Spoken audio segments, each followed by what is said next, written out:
Hey everyone, this is Sugandha and you're watching Ready to Get Update and welcome back to my channel। और आज हम discuss करने वाले हैं question answer session. बहुत दिनों बाद आ रहे हैं ये सेशंस। तो आज मैं करने वाली हूँ 2 क्वेरीज डिस्कस और दोनों क्वेरीज हैं कुछ रिलेटेड, इसलिए मैंने एक साथ ली हैं। सो ये मेरा एक सेशन आया था करियर स्विच का, डूज एंड डोंट्स का, वहां से चेक करिएगा। ये है दीक्षा गुप्ता, ये कह रही है hi ma'am, hello. If anybody has year gap in employment due to some reason, so that person eligible asking for monetary hike or request to ask interviewer to give at least his last withdrawal salary or hike। yes, बहुत ही अच्छा question है। और अक्सर ऐसा होता है कि year gap होता है कैंडिडेट का, तभी वो अपनी लास्ट सैलरी मांगते हैं या फिर हाइक मांगते हैं। तो अब इसमें हमें क्या करना है, हमें कन्विंस करना है कैंडिडेट्स को। पहली बात तो आपको पता चल गया कि ये नॉर्मल है और कैंडिडेट मांगेगा, मांग सकता है, ठीक है। अब आपको उसे 2 चीजों के लिए कन्विंस करना पड़ेगा, कहना पड़ेगा। सबसे पहले तो उसे बताइए, उसको रियलाइज कराइए कि उसका गैप है ईयर का, ओके। सो सेम सैलरी मिलना गैप में पॉसिबल नहीं है। एज पर मार्केट कुछ ना कुछ तो डिक्लाइन जाएगा ही जाएगा, ओके। सेकेंड चीज आप क्या कन्विंस कर सकते हैं, आपको अपॉर्चुनिटी मिल रही है आफ्टर गैप भी, एंड लर्निंग अपॉर्चुनिटी मिल रही है which is good for his और हर करियर। उसको एक एक्सपोजर मिल रहा है, गैप के बाद एक अपॉर्चुनिटी मिल रही है। सबसे पहली चीज ये है कि उसे अपॉर्चुनिटी ग्रैब करनी चाहिए। यहाँ पे ना बहुत ही ध्यान से काउंसलिंग करेगा कैंडिडेट की, बिकॉज आपको उसको इमोशनली भी थोड़ा सा कन्विंस करना पड़ेगा इस चीज पर कि आपको हम अपॉर्चुनिटी दे रहे हैं। ये बहुत इंपॉर्टेंट चीज है, गैप पे नहीं मिल रही है। बहुत सारे कैंडिडेट्स अवेलेबल हैं जिनके पास गैप नहीं है, लेकिन आपके पास एक लर्निंग अपॉर्चुनिटी है।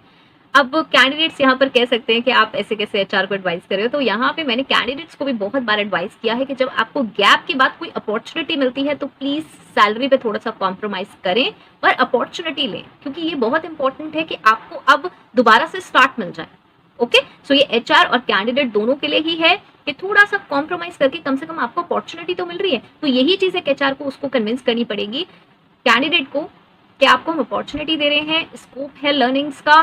अदरवाइज जो और कैंडिडेट्स हैं उनके गैप्स नहीं हैं और वो कंटिन्यूस कैंडिडेट्स हैं, तो वो ज़्यादा प्रेफरेंस दी जा सकती है उन्हें, ओके। तो आप बहुत ही अच्छे से इसको कन्विंस करें। यहाँ पर आप ऐसा ना करें कैंडिडेट के साथ कि एग्रेसिव हो जाएं या फिर अपने थोड़े से एटीट्यूड में बात करें। यहाँ पे काउंसलिंग वे में बात करें कैंडिडेट को, तो कैंडिडेट को भी लगेगा यार ठीक है, अपॉर्चुनिटी तो मुझे मिल रही है और फिर एक अच्छा एटमॉस्फेयर मिल रहा है और जो एचआर है वो भी अच्छे से बात कर रहे हैं, ओके। सो यहाँ पे थोड़ा काउंसलिंग वे में कैंडिडेट को कन्विंस करिए। हो जाते हैं कैंडिडेट, बहुत सारे कैंडिडेट मैंने ऐसे कन्वर्ट करे हैं, ओके। तो और ध्यान रखते हुए, मतलब ऐसा नहीं हो कि आप बहुत ज़्यादा कॉम्प्रोमाइज़ करवाएं, जो आपका बजट हो और जो थोड़ा सा मार्केट रेट हो, वो सारी चीज़ें आप ज़रूर कंसिडर करें, ठीक है। चलिए नेक्स्ट क्वेरी आ जाती है, ये आई थी, हाँ ये भी बहुत अच्छी क्वेरी है, रिलेटेड टू नेगोशिएशन है। ये एक क्वेश्चन आंसर सेशन में आई थी, अकाउंट इंटरव्यू क्वेश्चंस का एक क्वेश्चन आंसर सेशन था। वहाँ पे चलते हैं, पता है ये ना, वहाँ से आप जरूर क्वेरीज देख लीजिएगा।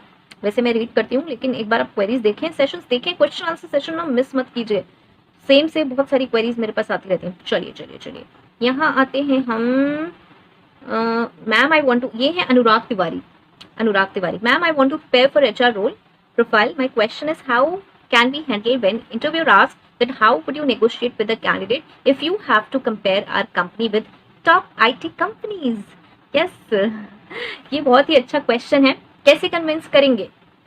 सबसे पहले तो आप कन्विंस होइए किस चीज से, कि हम भी किसी टॉप आईटी कंपनी में नहीं बैठे हैं। आपसे यही तो क्वेश्चन पूछा जाएगा जब इंटरव्यूअर आपसे ही पूछ रहा है कि आप टॉप आईटी कंपनी में के लिए कैंडिडेट को कैसे कन्विंस करेंगे कि टॉप आईटी कंपनी से ज्यादा हम बेटर हैं। ये आप कैसे कैंडिडेट को कन्विंस करेंगे, ओके, ये क्वेश्चन है। तो उसको रियलाइज कराइए इंटरव्यूअर को कि हम एक टॉप आईटी कंपनी में नहीं बैठे हैं। तो मैं भी कैंडिडेट को सबसे पहले ये रियलाइज कराऊंगा कि you are sitting at this place. इसका मतलब क्या है? इसका मीनिंग ये है कि कैंडिडेट जो मेरे पास आएगा उसको ये पता होना चाहिए कि वो किसी टॉप आईटी कंपनी का इंटरव्यू नहीं दे रहा है। अगर वो वहां डिजर्व करता है, वो वहां बैठा होता, तो बात अलग होती। यहाँ आप एक नॉर्मल ऑर्गेनाइजेशन में बैठे हो जो कि आईटी कंपनी ही है। वी नेवर नो फ्यूचर, हाँ वो कहीं बहुत अच्छी बूम पे चली जाए और हम ग्रोथ भी करेंगे, वो सारी चीजें हैं। लेकिन आज आप जिस कंपनी में बैठे हैं that is not a top IT company, okay. Candidate को भी ये रियलाइज कराना इंपॉर्टेंट है कि वो किसी टॉप आईटी कंपनी में नहीं बैठा है, सबसे पहली चीज। अब ये करते वक्त आपको बहुत ही सॉफ्टली बात करनी है, बहुत ही सॉफ्टली उसको रियलाइज कराना है। इसमें आपको अपनी कंपनी की प्रेस्टीज डाउन नहीं करनी है, ये हम सेकंड पॉइंट में भी देखेंगे, ओके। सो आपको सॉफ्टली बहुत ही बताना है कि आप भी नहीं उस कंपनी में बैठे हैं जो कि टॉप आईटी कंपनी है, ओके। जिससे कि जो कैंडिडेट है उसके माइंड में भी रियलाइज हो जाए कि यार मैं भी वो वाले इंटरव्यू में नहीं बैठा हूँ, मैं भी वो क्रैक नहीं कर पाया हूँ, ओके। मैं भी वो इंटरव्यू क्रैक नहीं कर पाया हूँ, मतलब मुझे भी वहां नहीं बुलाया गया है, मैं यहाँ बैठा हूँ। अब सेकंड में अपनी यूएसपी बतानी है। क्या यूएसपी? देखिए दुनिया में बहुत सारी कंपनीज हैं, सारी कंपनी टॉप नहीं है, लेकिन सब लोग जॉब कर रहे हैं। कितने सारे lakhs of people are working in normal companies, तो इसमें कोई प्रॉब्लम नहीं है। ओके, सो अभी आपको अपनी यूएसपी बतानी है यहाँ पे। अब सेकंड पॉइंट में आएगी हमारी अपनी यूएसपी। हमारी अपनी यूएसपी क्या? Positives about our company. अब हमें चढ़ाना है अपनी कंपनी को, कोई भी झूठ नहीं बोलना है, हमें सारी वो चीजें बतानी है जो हमारी कंपनी ऑफर करती है। ओके, सो सबसे पहली चीज इन टर्म्स ऑफ लर्निंग, जो भी वो लर्न कर पाएगा यहाँ पे उसको रियलाइज कराइए कि टॉप आईटी कंपनीज में तो सब काम करा हुआ मिलेगा, आप बेसिक से कुछ भी नहीं सीख पाएंगे, एंड दिस इज फैक्ट। वहां क्या होता है कि 50 का अगर डिपार्टमेंट है एक आईटी का, तो 50 लोग अलग अलग टाइप के काम कर रहे होते हैं, जबकि अगर आप एक नॉर्मल कंपनी में हैं तो वहां पे ज्यादा लोग नहीं होते, तो वो काम ना कम ही लोग कर रहे होते हैं, तो बहुत ज्यादा काम करने को मिलता है। आप समझ रहे होंगे, इसको लिंक करिए कि एक डिपार्टमेंट में काम उतना ही होना है, ऑब्वियसली कम होना है, लेकिन उस टाइप का काम होना है, वो टाइप के काम के लिए 50 लोग अलग अलग लगे हुए हैं। लेकिन यहाँ जहाँ कंपनी है यहाँ 5 ही लोग हैं, तो जो 50 लोगों वाला काम है वो यहाँ पे 5 में हो रहा है। ये बात जरूर है कि 50 वाले लोगों की जरूरत नहीं है, वहां पे 20 की जरूरत है, लेकिन 20 का काम 5 लोग कर रहे हैं और वहां पे 50 लोग अलग अलग कर रहे हैं। Okay, so obviously learnings from basics बहुत ज्यादा जो छोटी ऑर्गेनाइजेशंस हैं वहां से होती हैं, तो आपको फोकस करना है उस चीज पर। ये बात फैक्ट है, ये आप कहीं से भी पता कर सकते हैं, खुद भी देख सकते हैं कि in terms of learning basic से सीखेंगे जब और अनऑर्गेनाइज्ड जगह से सीखेंगे तो वहां सीखने को ज्यादा मिलेगा। जहां हम सब कुछ प्लान्ड जगह पे जाते हैं वहां पे सीखना बहुत डिफिकल्ट होता है, क्योंकि वहां हम उस टाइम पर गए ही नहीं जब वो चीजें स्ट्रीमलाइन हो रही थी।